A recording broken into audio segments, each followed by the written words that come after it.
नमस्कार दोस्तों, मेरा नाम है विमल सिंह बालाजी। स्टडी अड्डा में आप सभी का स्वागत है। बिहार शिक्षक भर्ती फेज 2 के लिए हम आपको बिहार की एससीईआरटी पर बेस्ड जो प्रश्न है 1 से 5 के लिए भी और 6 से 8 के लिए भी सामान्य अध्ययन में जो पोर्शन है आपका आना है, दोनों में ही कॉमन है। तो उसके लिए 100 प्रश्न करा रहे हैं एक एक वीडियो में। तो टोटल 400 प्रश्नों की सीरीज है। सेकंड पार्ट आज देखेंगे, 100 प्रश्न प्रैक्टिस करेंगे।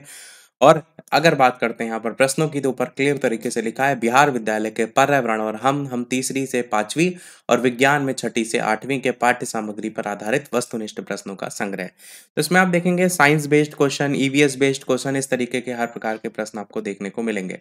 100 तक प्रश्न हम करा चुके थे पहले पार्ट में। 101 से कंटिन्यू करते हैं। 101 प्रश्न आपका है कि जो मोमबत्ती की ज्वाला है उसका जो मध्य भाग है वो कैसा दिखाई देता है। तो पिछले वाले वीडियो में हमने जो क्वेश्चन ये पूछा था, इसका आंसर लगभग कमेंट में सभी ने सही दिया था और आंसर यहाँ पर पीला भाग जो है वो बी वाला ऑप्शन सही हो जाएगा। तो मोमबत्ती की ज्वाला का मध्य भाग आपका पीला कलर का दिखाई देता है। अगला प्रश्न आपका, इनमें से किस ईंधन का ऊष्मीयमान सबसे अधिक होता है? तो किसका मान ऊष्मीयमान सबसे अधिक होता है? हाइड्रोजन। यहाँ पर आपका ऑप्शन बी वाला जो है वो सही हो जाएगा। ऊष्मीयमान सबसे अधिक हाइड्रोजन का होता है। इनमें से कौन है जो कि विस्फोट का एक उदाहरण के रूप में जाना जाता है? लकड़ी का जलना, तेल, पटाखा का दहन। अब देखिए यहाँ पर आप तेल को तो बिल्कुल ही काट देंगे। लकड़ी के जलने से विस्फोट तो होता नहीं है, तो अकेला एक ही ऑप्शन बचेगा। बेहद ही आसान सा क्वेश्चन है। इनमें से कौन अज्वलनशील पदार्थ है? लोहा, बर्फ, पत्थर। तो आप कहेंगे इनमें से एक से अधिक आपका हो सकता है, चाहे लोहा हो। बाकी आपको ये तो चीज़ पता ही है कि ज्वलनशील पदार्थ वो जो तुरंत आग पकड़ लेते हैं, जैसे कि मिट्टी का तेल है, लकड़ी है। और गैर ज्वलनशील भी कहते हैं, अज्वलनशील भी कहते हैं, वो जिनमें आग जो है वो नहीं पकड़ते हैं। जैसे बर्फ है, उसमें कहाँ आग लगा लेंगे। ये ज़रूर है कि आप उसपे पेट्रोल डाल करके उसमें पेट्रोल में आग लग जाती है, तो वो चीज़ अलग है। इसी प्रकार पत्थर आपका, तो जब एक से अधिक ऑप्शन में है तो आप क्या कहेंगे, इनमें से एक से अधिक आपका आंसर यहाँ पर सही हो जाएगा। ज्वाला में कितने क्षेत्र आपके होते हैं? तो ज्वाला में आपके टोटल 3 क्षेत्र होते हैं। अगर बात करें कौन-कौन से, तो दीप्त क्षेत्र होता है, ज्योतिहीन क्षेत्र होता है और अदीप्त क्षेत्र होता है। इस तरीके से 3 प्रकार के होते हैं। ज्वाला का जो दीप्त क्षेत्र होता है ना, वो सबसे आंतरिक क्षेत्र होता है, काले रंग का होता है और सबसे ठंडा भाग होता है।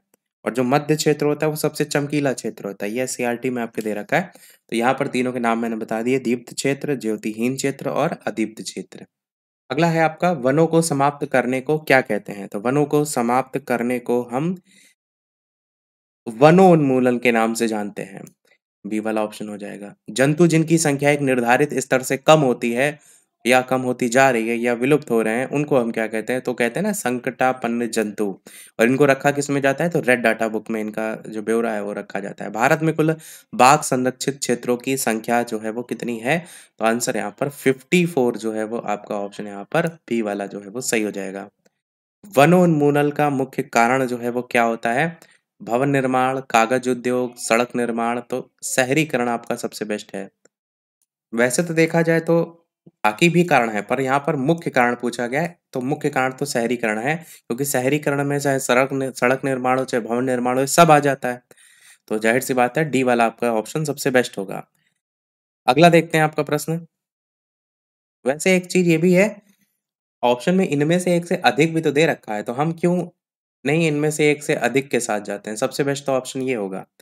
तो हम केवल शहरीकरण के साथ नहीं जाएँगे, क्योंकि ऑप्शन में सड़क निर्माण, भवन निर्माण भी दे दिया है। अब एक से अधिक ऑप्शन सही हो रहे हैं, तो हम कैसे केवल मुख्य कारण के तौर पर शहरीकरण के साथ जाएँ? सबसे बेस्ट है इनमें से एक से अधिक। अगला देखते हैं, प्राकृतिक आवास का वन्य प्राणी संरक्षण किसमें जो है वो किया जाता है? इन सिटू, एक्स सिटू, पर सिटू। तो इन सिटू आपका जो है वो सही हो जाएगा। प्राकृतिक आवास का वन्य प्राणी संरक्षण इन सिटू। मतलब किसी भी वन्य जीव का अगर संरक्षण हो रहा है ना, तो उसी स्थान पर ही किया जाए, मतलब कहीं और ले जाकर के ना किया जाए। उसी संदर्भ में इन सिटू का अर्थ निकालते हैं हम। अगला प्रश्न है, वह क्षेत्र जिसमें जंतु अपने प्राकृतिक आवास में संरक्षित होते हैं वो क्या कहलाता है? तो उसे हम कहते हैं अभयारण्य। पहला ऑप्शन यहाँ पर जो है वो सही हो जाएगा। अगला है आपका, गर्म पिंड से ठंडे पिंड में उष्मा का स्थानांतरण क्या कहलाता है? तो इसे हम चालन के नाम से जो है वो जानते हैं। पहला ऑप्शन यहाँ पर सही हो जाएगा। गर्म पिंड से ठंडे पिंड में उष्मा का स्थानांतरण चालन कहलाता है। वैसे आप ये भी देखते हैं कि हीट ट्रांसफ़र होती है, जैसे अगर कोई पानी गर्म कर रहे हैं, आप उसमें एक चम्मच डाल दिए, तो फिर धीरे-धीरे जो ऊष्मा है वो ट्रांसफ़र होते हुए चम्मच में भी आ जाती है। वनोन्मूलन का स्थायी हल इनमें से क्या है? तो पुनर्वनरोपण आपका सबसे बेस्ट ऑप्शन हो जाएगा। क्योंकि वन से संबंधित है तो पुनः चक्रण जंतु संरक्षण नहीं होगा। प्रयोगशाला तापमापी के जो पाठ्यांक है उसकी सीमा जो है वो कितनी होती है? तो -10 डिग्री सेल्सियस से 110 डिग्री सेल्सियस के बीच में जो है आपकी ये होती है। वनोन्मूलन का प्राकृतिक कारण जो है वो इनमें से क्या होता है? तो ये आपका होता है दावानल और भीषण सूखा। ये आपका ऑप्शन बी वाला जो है वो सही हो जाएगा। अगला है संरक्षण का क्या अर्थ होता है? संरक्षण का बेसिकली अर्थ रक्षण ऑप्शन में है, सुरक्षा ऑप्शन में है, सहायता ऑप्शन में है, तो रक्षण ही एक अकेला ऑप्शन है जो सबसे बेस्ट है। तो संरक्षण का क्या अर्थ है? रक्षण है। इनमें से भौम जल स्तर के निम्नीकरण का क्या कारण है? जो भूमि के नीचे जल आप देखते हैं ना वो धीरे-धीरे कम हो रहा है आप कह सकते हैं। तो उसका क्या कारण है? वृक्षारोपण, वनोन्मूलन या दावानल, दो ये दावानल भी है, वनोन्मूलन भी है। तो आपका इनमें से एक से अधिक आपका जो है वो सही हो जाएगा। वृक्षारोपण देखिए तो लगाना होता है, वनोन्मूलन मतलब उखाड़ना होता है। तो वनोन्मूलन कारण है कि भूमि का जो जल स्तर है उसमें धीरे-धीरे कमी देखने को मिल रही है, ये ज़्यादा बेहतर होगा। वैसे एक चीज़ देखेंगे, दावानल तो वैसे ज़रूरी नहीं है। यहाँ पर दावानल अगर आप देखेंगे तो दावानल मतलब वन में लगने वाली आग होती है। तो क्या जंगल में लगने वाली आग भूमि के जल स्तर की कमी का कारण है? नहीं, सी वाला नहीं बेहतर है। सबसे बढ़िया ऑप्शन वनोन्मूलन है। अकेले बी ऑप्शन के साथ यहाँ पर जो है वो जाएँगे। अगला देखते हैं आपका, इनमें से वनों की कटाई का मुख्य उद्देश्य आपका जो है वो क्या है? तो क्या है कारण? कृषि करना, कारखानों और घरों का निर्माण है, वन कटाई तो ये तो कारण है ही है, लकड़ी का यूज़ होगा तो कटाई होगी, तो इनमें से एक से अधिक यहाँ पर ऑप्शन सबसे बेस्ट होगा। अगला आपका है, विश्व ऊष्मन के लिए प्रमुख उत्तरदायी गैस जो है इनमें से कौन-सी है? तो कार्बन डाइऑक्साइड आपका ऑप्शन यहाँ पर जो है वो बी वाला ऑप्शन सही होगा। विश्व ऊष्मन के लिए प्रमुख उत्तरदायी गैस। वनोन्मूलन से क्या-क्या होता है? तो आपका आंसर पृथ्वी पर ताप में कमी होती है, प्रदूषण के स्तर में कमी होती है, पृथ्वी पर ताप वृद्धि और प्रदूषण के स्तर में कमी होती है। सी वाला आपका ऑप्शन यहाँ पर जो है वो सही हो जाएगा, जो कि आप कहेंगे वनोन्मूलन से पृथ्वी पर ताप वृद्धि और प्रदूषण के स्तर में वृद्धि। ये आपका ऑप्शन सबसे बेस्ट होगा। अगला है कोशिका में गुणसूत्र कहाँ उपस्थित होता है? तो कोशिका में गुणसूत्र आप कहेंगे केंद्रक में होता है। पहला ऑप्शन यहाँ पर सही हो जाएगा। एक और ये क्वेश्चन इंपॉर्टेंट भी है। अगला है एक जेली जैसे पदार्थ जो कोशिका में पाया जाता है उसको क्या कहते हैं? उसको हम कोशिका द्रव्य के नाम से जो है वो जानते हैं। क्लोरोप्लास्ट किसमें जो है वो पाया जाता है? तो ये आपका हरी पत्तियों में पाया जाता है। सी वाला ऑप्शन यहाँ पर जो है वो सही हो जाएगा। इनमें से किस कोशिकांग को आत्महत्या की थैली कई बार बता चुके हैं। तो आत्महत्या की थैली जो है वो लाइसोसोम को कहते हैं। लाइसोसोम में लास्ट वर्ड आता भी है ना, उससे भी आत्महत्या वर्ड जोड़ सकते हैं, तो कंफ्यूज नहीं होंगे। अगला क्वेश्चन आपका, इनमें से कौन एक कोशिकीय जीव है? तो इनमें से कौन एक कोशिकीय जीव है? मक्खी, केचुआ, तितली और आपका इनमें से एक से अधिक या इनमें से कोई नहीं? तो देखेंगे इनमें से कोई भी ऐसा नहीं है जो एक एक कोशिकीय जीव है। एक कोशिकीय जीव सीधी सी बात है कि आप उनको माइक्रोस्कोप वगैरह से देख सके, नॉर्मल आंखों से ना देख सके। आंसर यहाँ पर इनमें से कोई नहीं सही होगा। 25 प्रश्न अभी तक हमारे समाप्त हो चुके हैं, 75 प्रश्न और रह गए हैं। वीडियो जो भी लोग देख रहे हैं, अगर वीडियो अच्छा लगे तो लाइक सभी लोग अवश्य जो है वो करते रहिएगा। 126 प्रश्न है, सजीव में आनुवंशिक जो गुण होते हैं उनका जो वाहक होता है वो इनमें से कौन होता है? तो आप क्या कहेंगे? जीन आपके जो है वो होते हैं। किसे कोशिका का ऊर्जा संयंत्र माना जाता है? तो ये आपका माइटोकॉन्ड्रिया को माना जाता है। ये तो आप सभी को पता ही है, अच्छा क्वेश्चन है आपका ये।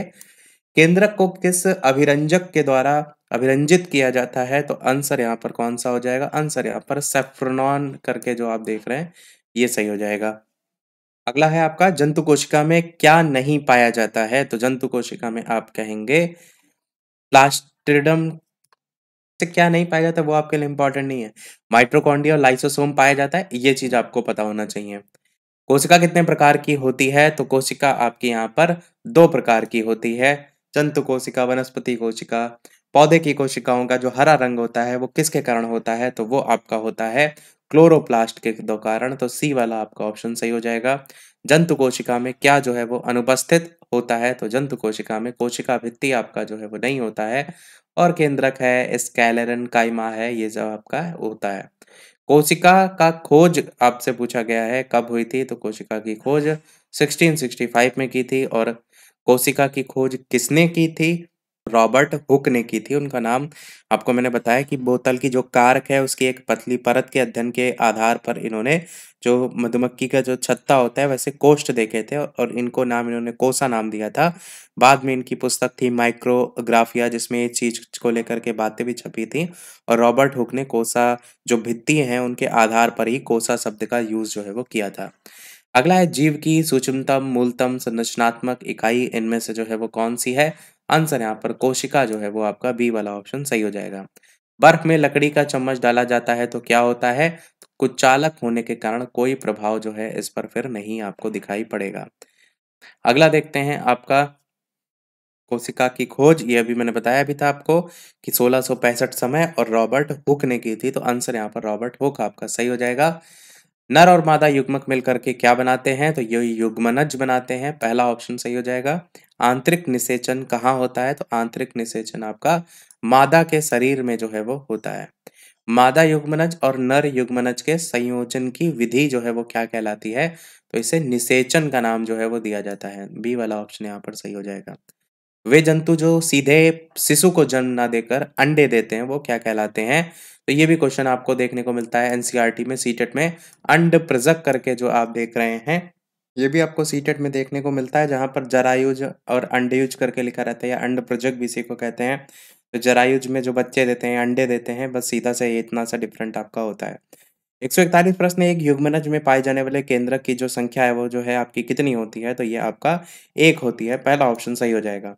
जो जंतु अपने जैसे शिशु को जन्म देते हैं उनको जो है वो क्या कहते हैं? उनको जरायुज कहते हैं। यही चीज मैंने ऊपर बताई, दोनों में डिफरेंस। अलैंगिक जो द्विखंडन है उसके द्वारा जो जनन है वो इनमें से किस में जो है वो होता है? तो इनमें से आपका पैरामीशियम में आपका जो है ये होता है। हाइड्रा में जो जनन की विधि है वो आपकी क्या कहलाती है? तो ये आपकी मुकुलन जो है वो कहलाती है। बी वाला ऑप्शन यहाँ पर जो है वो सही हो जाएगा। अमीबा में किस विधि द्वारा जनन आपका होता है? तो ये आपका द्विविभाजन आपका सी वाला ऑप्शन सही हो जाएगा। इस तरीके के क्वेश्चन पूछे जाने के चांसेस काफी रहते हैं। तो अमीबा में द्विविभाजन विधि द्वारा जनन होता है।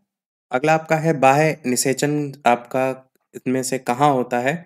मादा के शरीर में, मादा के शरीर के बाहर, नर के शरीर में। तो आंसर यहाँ पर मादा के शरीर के बाहर वाला ऑप्शन बी वाला सही होगा। मुर्गी अंडे के ऊपर क्यों बैठती है? तो उष्मायन के लिए, द्विखंडन, आराम करने के लिए। उष्मायन जो है आपका सही हो जाएगा। सी वाला ऑप्शन बढ़िया दिया है, आराम करने के लिए। अगला इनमें से किस थर्मामीटर में जो है वो पारा होता है? तो आंसर यहाँ पर आपका क्लिनिकल थर्मामीटर और प्रयोगशाला थर्मामीटर पारा दोनों में ही होता है। ए और बी दोनों आपका यहाँ पर जो है वो सही होगा। अलैंगिक जनन की जो विधि है वो इनमें से कौन है? तो आपका बीजाणु द्वारा, मुकुलन के द्वारा, द्विखंडन के द्वारा, इनमें से एक से ज्यादा आपका जो है वो सही हो जाएगा। अलैंगिक जो जनन है उसकी विधियों में खंडन है, मुकुलन है, बीजाणु निर्माणक है या कायिक प्रवर्धन है, ये सब आपका आता है। कायिक प्रवर्धन में क्या होता है? जैसे पत्तियां हैं या कोई तना है किसी पेड़ पौधे का या उसका जो मूल है उससे उसके जो कायिक भाग होते हैं मतलब जड़ों को छोड़ करके उनसे आप नए पेड़ पौधे उगा सकते हैं। जैसे एग्जाम्पल आपको मैंने बताया था एक बार कि जो पत्थर चटा वाला आपका पेड़ होता है, जो जिनको पथरी वगैरह होती है ना तो वो खाते हैं उसकी पत्तियाँ। तो जो पत्थर चट्टा वाला पेड़ होता है उसमें नए पौधे को उगाने के लिए जड़ की आवश्यकता नहीं होती, ना उसके फल के बीज की आवश्यकता होती है। आप उसकी पत्तियों से ही नया पौधा बना सकते हैं। तो इस प्रकार के जो होते हैं ना वो कायिक भाग कहलाते हैं, कायिक प्रवर्धन के अंतर्गत आते हैं। आंसर इनमें से एक से अधिक होगा।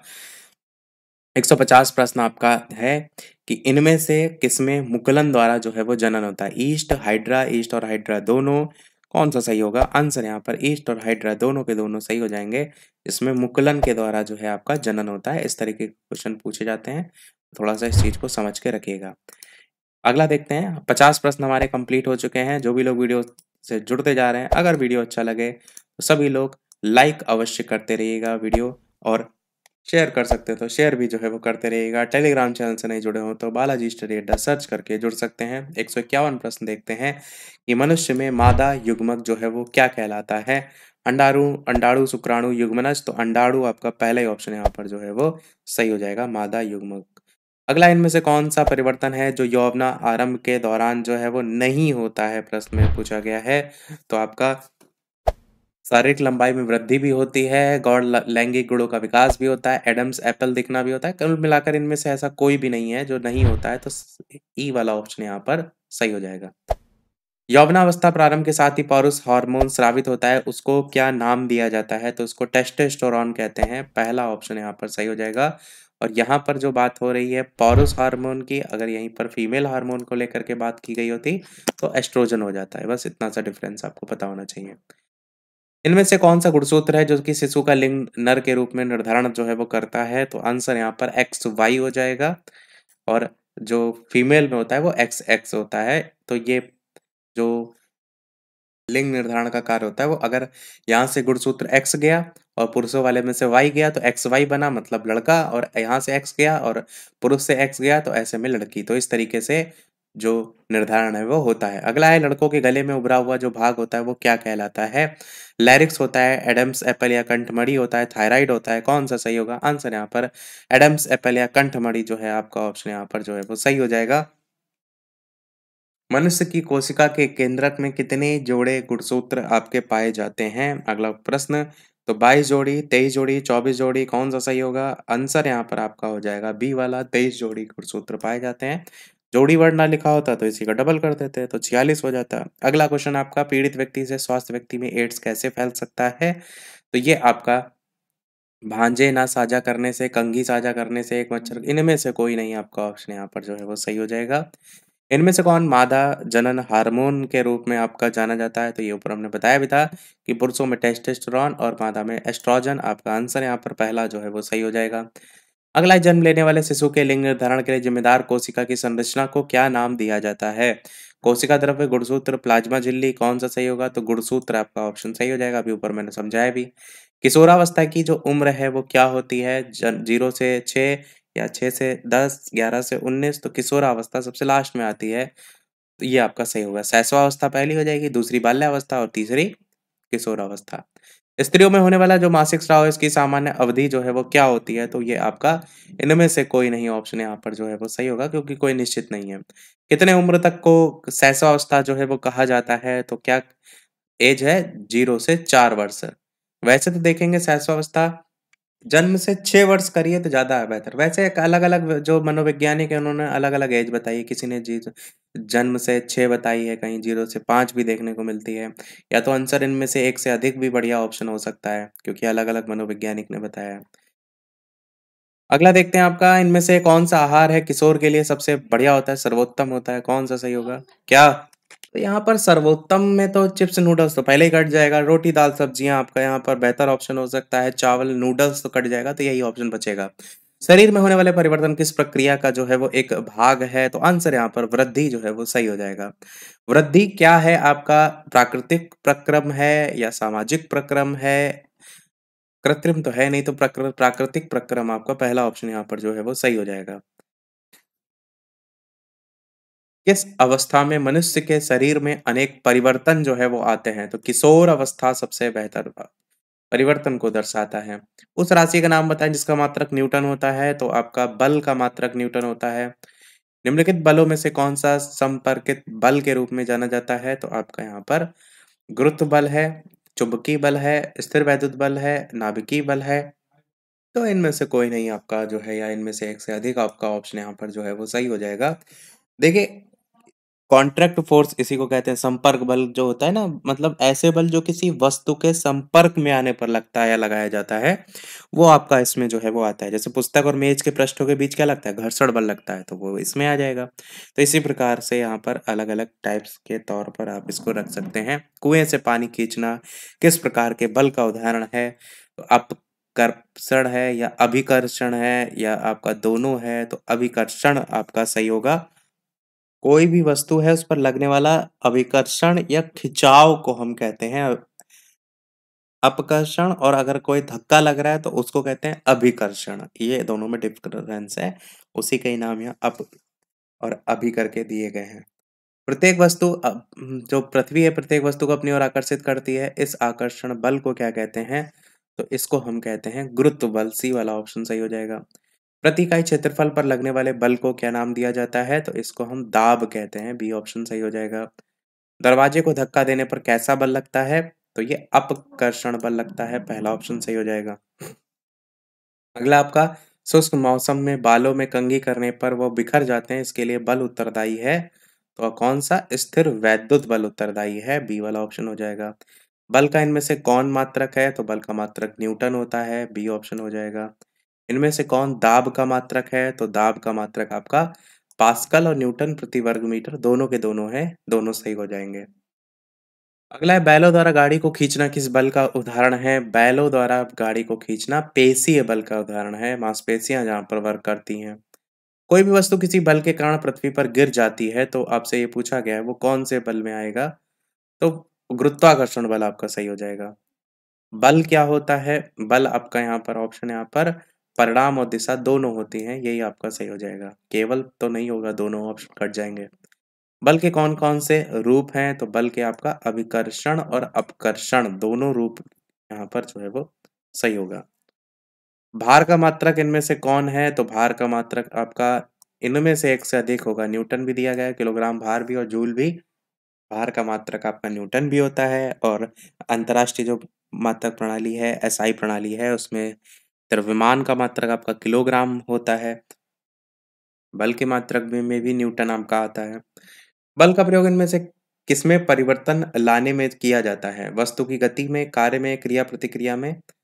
इनमें से एक से अधिक यहाँ पर भी आपका ऑप्शन जो है वो सही हो जाएगा। गति में भी और आपका कार्य है कि क्रिया-प्रतिक्रिया में भी तो लगता है। अगला है तरल घर्षण को कम करने की सही आकृति इनमें से कौन-सी है? तो वृत्तीय आकृति यहाँ पर जो है वो सही हो जाएगा। अगला है जिस द्रव के उपयोग से घर्षण कम हो जाता है, उसको क्या कहते हैं? तो उसको हम स्नेहक द्रव के नाम से जो है वो जानते हैं। घर्षण हमेशा क्या होता है? वस्तु की गति के विपरीत होता है, कुछ मामलों में हानिकारक और कुछ मामलों में लाभदायक होता है, 2 वस्तुओं के संपर्क तल पर आरोपित होता है, तो एक से अधिक यहाँ पर भी ऑप्शन यहाँ पर सही हो जाएगा घर्षण बल, इनमें से एक से अधिक। अगला है आपका सबसे छोटा घर्षण बल जो है उसको क्या कहते हैं? सबसे छोटा घर्षण बल को लोटनिक घर्षण बल जो है वो कहते हैं, पहला ही ऑप्शन यहाँ पर जो है वो सही हो जाएगा। अगला है घर्षण से क्या उत्पन्न जो है वो होता है? तो ऊष्मा, घर्षण से ऊष्मा जो है वो उत्पन्न होती है। सी वाला ऑप्शन यहाँ पर सही होगा। टायर के तलियों की गोटी क्या करती है? तो टायर के तलियों की जो गोटी है वो आपका घर्षण को बढ़ाने का काम करता है। उसमें देखते हैं ना छोटे-छोटे छल्ले टाइप के होते हैं। तैलीय सतह से क्या होता है? घर्षण अधिक होगा, कम होगा, बिल्कुल नहीं होगा, तो आप कहेंगे घर्षण कम होगा। बर्फ पर चलने पर आप फिसल जाएँगे क्योंकि इसमें क्या होता है? तो क्योंकि इसमें आप कहेंगे घर्षण कम होगा। बी वाला ऑप्शन यहाँ पर सही हो जाएगा। कैरम बोर्ड पर पाउडर छिड़कने से घर्षण पर क्या प्रभाव पड़ता है? तो कम हो जाता है घर्षण, यहाँ पर भी बी वाला ऑप्शन सही हो जाएगा। कौन-कौन से वाहनों के जो टायर होते हैं वो खाँचेदार होते हैं? तो आपका कारों के, ट्रकों के, बुलडोज़र के, यहाँ पर आपको इनमें से एक से अधिक ऑप्शन देखने को मिलेगा। किस बल के कारण फर्श पर लुढ़कती हुई गेंद कुछ समय बाद अपने आप रुक जाती है? तो कौन-सा बल काम करता है? वो बल है आपका घर्षण बल काम करता है। सी वाला ऑप्शन सही हो जाएगा। अगला है आपका घर्षण के कारण कौन-सी वस्तुएँ घिस जाती हैं? तो आपका इनमें से एक से अधिक है पेंच, बॉल, जूतों के सोल, एक से अधिक ऑप्शन यहाँ पर हो जाएगा। अगला है आपका तरल में कौन गति कर सकता है? तो मछलियाँ हैं, पक्षी हैं, साँप है। तो मछलियाँ, साँप 2 तो ऑप्शन है ही हैं, तो इनमें से एक से अधिक ऑप्शन हो जाएगा। घर्षण बल किस पर डिपेंड करता है? वस्तु की आकृति पर, तरल की आकृति पर, अभिलंब बल पर। यहाँ पर भी आपका ऑप्शन इनमें से एक से अधिक जो है वो सही हो जाएगा। जब एक वस्तु किसी दूसरी वस्तु के पृष्ठ पर लुढ़कती है तो उसकी गति जो है उसके प्रतिरोध को क्या कहते हैं? तो उसको हम कहते हैं लोटनिक घर्षण। पहला ऑप्शन यहाँ पर जो है वो सही हो जाएगा। अगला है आपका जब एक दूसरे के संपर्क में आए हुए पृष्ठ सापेक्ष गति करें या गति करने की प्रवृत्ति रखें तो घर्षण बल क्या कहलाते हैं? तो इसको हम केवल इस पर निर्भर नहीं करता कि वस्तुएं ठोस, द्रव या गैसीय हैं, इसके अंतर्गत रखेंगे। अगला आपका है, यदि हम दरवाजों के कब्जों पर तेल लगा दें तो घर्षण पर इसका क्या प्रभाव पड़ेगा? तो ये घर्षण बल कम हो जाएगा। ध्वनि संचरित हो सकती है, सेकंड लास्ट क्वेश्चन है आपका। ठोस में, द्रवों में, गैसों में, इनमें से एक से अधिक ऑप्शन यहाँ पर सही हो जाएगा। बस गति अलग-अलग होती है, जैसे ठोस में अलग, द्रवों में अलग, गैसों में अलग। लास्ट क्वेश्चन इस वीडियो का, इसके बाद एक क्वेश्चन हम आपसे भी पूछेंगे कि अप्रिय ध्वनि को क्या कहते हैं? संगीत कहते हैं, शोर कहते हैं, बल कहते हैं? आंसर की बात करते हैं तो आंसर यहाँ पर शोर जो है वो सही हो जाएगा। अब एक प्रश्न आपके लिए, और इसके अलावा वीडियो सभी लोग लाइक, शेयर, सब्सक्राइब अवश्य करते रहिएगा। तो 202 वाला जो प्रश्न है ये हम आपसे पूछ रहे हैं, जिसका आंसर हम आगे आने वाले पार्ट में बताएंगे कि इनमें किसकी आवाज की आवृत्ति सबसे अधिक होती है? छोटे बच्चे की, या छोटे बालक की, या महिला की? इनमें से एक से अधिक होगा या इनमें से कोई नहीं होगा? अपना आंसर वीडियो के मेन कमेंट में टाइप करके बताइएगा। बाकी जो सेट हैं, उसको लेकर के अलग से प्लेलिस्ट बनी हुई है, इससे पहले के पार्ट देखने हैं तो प्लेलिस्ट में आप देख सकते हैं। यदि ना मिले तो कमेंट कर दीजिएगा, मैं आपको प्लेलिस्ट की लिंक जो है वो प्रोवाइड करा दूँगा। तो आज के वीडियो में इतना ही रखते हैं, मिलते हैं अगले वीडियो में कुछ नए प्रश्नों के साथ, नए टॉपिक के साथ। तब तक के लिए सभी को नमस्कार, जय हिंद।